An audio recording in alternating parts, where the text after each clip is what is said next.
தருமபுரி அடுத்த ராஜாபேட்டை பகுதியில் சாலை விரிவாக்க பணியின் போது இடிக்கப்பட்ட வரலாற்று சின்னமான கல் மண்டபத்தை மீட்டு பாதுகாக்க வேண்டும் என்று கோரிக்கை எழுந்துள்ளது. தருமபுரி அரூர் நெடுஞ்சாலையையொட்டி ராஜாபேட்டை பகுதியில் கல் மண்டபம் ஒன்று அமைந்திருந்தது.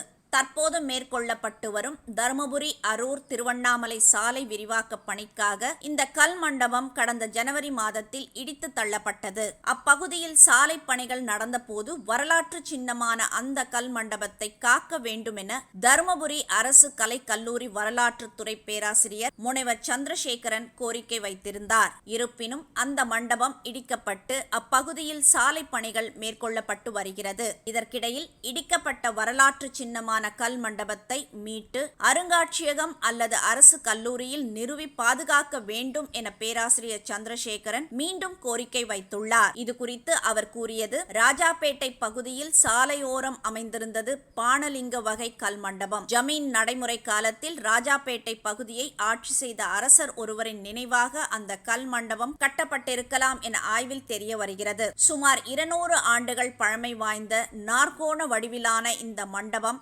நாயக்கர் கால வடிவமைப்பை கொண்டது. மன்னராட்சி காலத்திலேயே இந்த மண்டபத்தையொட்டி பிரதான சாலை அமைந்திருப்பதற்கான சாட்சியாக இந்த மண்டபம் இருந்து வந்தது. நெடுந்தூர பயணம் செல்வோர் ஓய்வெடுக்கவும் இரவில் தங்கி செல்லவும் இந்த மண்டபம் பயன்பட்டு வந்துள்ளது. இந்த மண்டபத்திலோ அருகிலோ கல்வெட்டு எதுவும் கிடைக்காததால் மண்டபம் தொடர்பான ஆழமான தகவல்களை அறிய முடியவில்லை.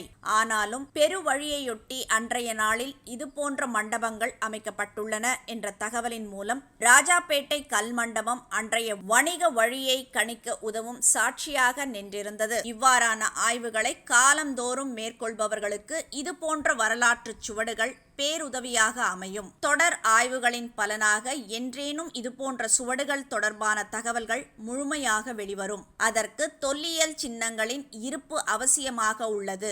வரலாற்று சுவடுகளை அதன் பூர்வ இடங்களில் பராமரிப்பதே பொருத்தமாக இருக்கும். இருப்பினும் வளர்ச்சி பணி நோக்கில் ராஜாபேட்டை கல் மண்டபம் இடிக்கப்பட்டுவிட்டது. சிற்பங்களுடன் கூடிய இந்த மண்டப கற்களை மீட்டு அருங்காட்சியகம் அல்லது அரசு கலை கல்லூரி போன்ற இடங்களில் நிறுவினால் அழிவற்ற நிலையை அடையும். மேலும் வரலாற்று ஆய்வாளர்களுக்கும் தகவல்களை அளிக்கும் நேரடி சாட்சியாக அமையும். தருமபுரி மாவட்டம் அதிக வரலாற்று சின்னங்களை கொண்டுள்ளது. அதனாலேயே இங்கு வரலாற்று சின்னங்களை பாதுகாப்பதில் போதிய அக்கறை இல்லையோ என்ற வருத்தமும் எழுகிறது. எனவே வரலாற்று ஆர்வலர்களின் உணர்வுகளுக்கு மதிப்பளிக்கும் வகையில் ராஜாபேட்டை கல் மண்டபம் உட்பட கவனிப்பாரற்று கிடக்கும் வரலாற்று சின்னங்களை அரசு பாதுகாக்க வேண்டும் என்று கூறியுள்ளார்.